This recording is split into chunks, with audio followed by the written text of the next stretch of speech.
Hello, in this video I want to talk about the contingency argument for God's existence. We can categorize every truth as either contingent or necessary. Something that is necessarily true must be true and cannot be false. It is necessarily true that a square has 4 sides and corners rather than 3 or something else, and that 1 plus 1 equals 2. A contingent truth is one that could have been otherwise. For example, it is true that I am wearing jeans, but I could have chosen to wear something else. In a similar way, we can categorize the existence of things. Almost everything we know of is contingent and could have been otherwise. All of us depend on our parents meeting and having children, and all objects could exist or not exist.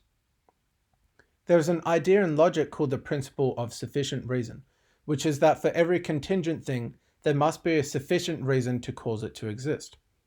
If we consider contingency as a chain effect like dominoes, then when we trace this back to the origin of contingent things, there must be something which necessarily exists. In other words, if all things depend on something else to exist, and each of those depend on another thing, everything must derive back to a single cause. This root cause cannot be contingent itself, because otherwise this just means there is another domino before it, which causes an infinite regression. And so there must be something to push that first domino. Theists call this necessary being God, and this argument is logically strong and can be combined with others, such arguments such as causation and morality. So are there any objections, and how do we address them?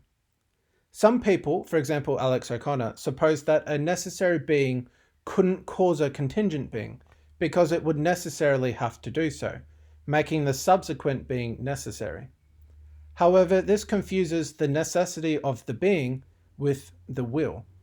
A necessary being like God can choose to do things in different ways, to make the world or not make the world. His will is free, so therefore he can create contingent beings.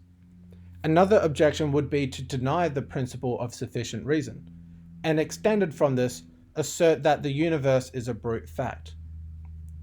Rejecting or restricting this principle, however, undermines what we know about the cause and effect, and this is the very foundation of scientific knowledge, that things have reasons to be the way that they are, or to even exist.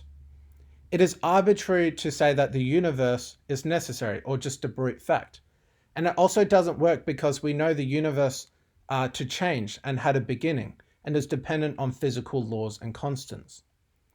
A multiverse also doesn't satisfy an explanation, as by definition it describes things which vary and change, which makes it as contingent and pushes the question back to a previous domino.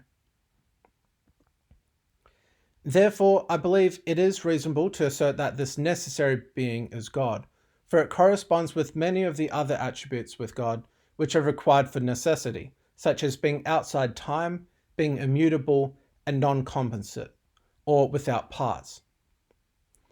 So I hope this has been helpful and encourages you to search and find out who this God is and why he created us.